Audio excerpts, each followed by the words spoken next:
So you want to get things done, implement new ideas, expand your department, develop a product, launch a campaign, hire a new resource, or get new equipment or system.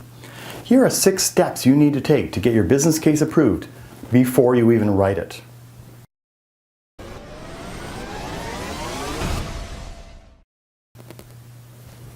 Number 1, understand the decision drivers. Approval is the only thing standing in your way, but you're competing with other departments and other managers for the same resources. So your business case had better be strong, or you will come up short. Whenever you're pitching a business case that somebody else needs to approve, you should know who does the approving and what they base their approval decisions on. If the decision is made by an individual, it's easier to establish their specific requirements for approval. If it's a committee or a team making the decision, you'll have to find a common ground and balance the differences between each of these individual decision makers and their drivers.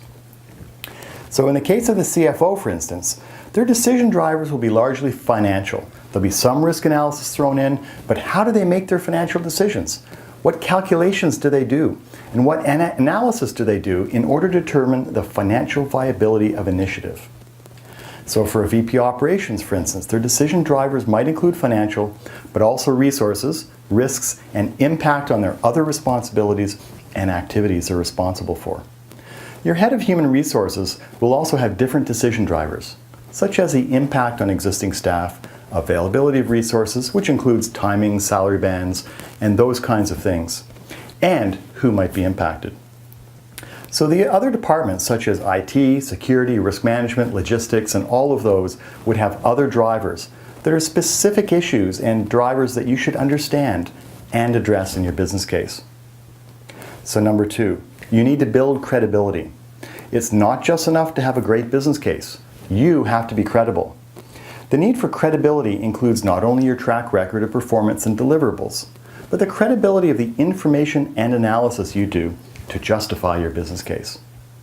So your business case needs to include not only rationale for why the initiative should be approved, it should include how it will be implemented successfully.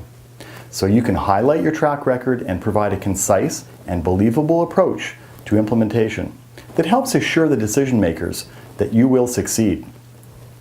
So for business case credibility, do a thorough job of analysis, comparisons, market research, and show both the source and approach you've taken. So don't whitewash assumptions or issues you know exist. Instead, bring them forward and clearly identify how you will mitigate them. It's better to address them rather than leave questions in the minds of senior management, who you hope will approve your business case. Number 3, break down the objections. Before you even submit your business case, you should be testing it on the decision makers. Sit down with them individually and go over the key rationale, findings, and the proposed initiative. Ask them to share their criticisms and their concerns so you can address them. And depending on your relationship with these individuals, you could even ask them to provide insight into their colleagues' likely reaction. Then take their input into consideration. Incorporate it, where possible, into your business case, and then follow up with those individuals before you submit it or present it to ensure that changes you made address their concerns and let them know you've listened to them. Finally, simply ask them the question, will they support the business case when it's presented?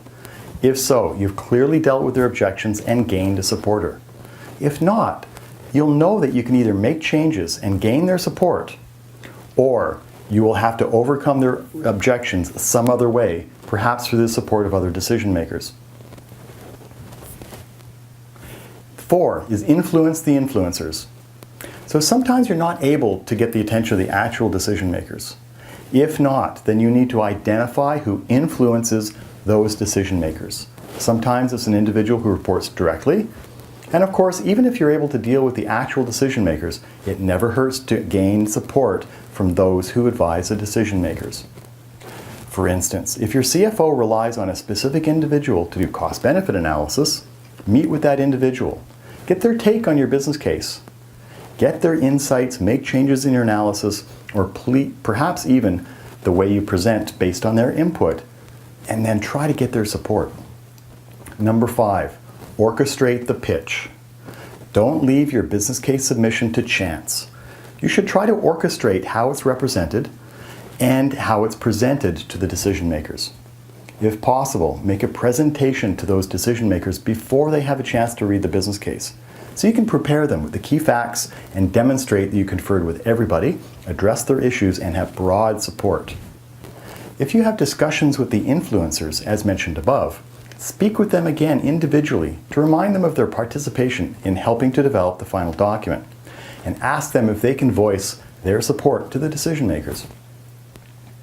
So after the presentation, follow up with them one-on-one to gauge the reaction and support in this last and final step of approving the business case. If you sense a change in their support or additional concerns, take immediate action, address them, make revisions, and then communicate that to the decision makers. So last but not least, make the decision case a non-event.